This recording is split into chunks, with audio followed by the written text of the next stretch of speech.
Forsaken red bicycle.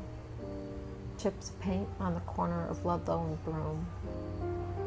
On the run and running late, always behind schedule.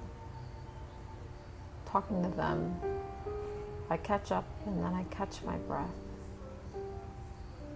I call my mom because I want to hear her voice. I call my dad because I'm running out of time. The dial tone isn't white noise. It's a shaky exhale reaching a dead end, retreating to shore.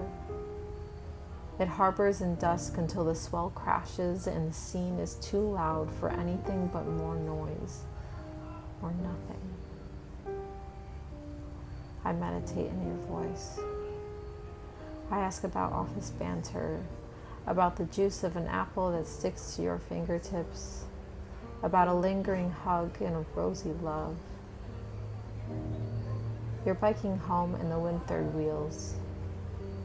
I ask you about the small things, because on the other end of this line between you and me, I like to imagine each detail that makes up your life is sometimes reflected in mine.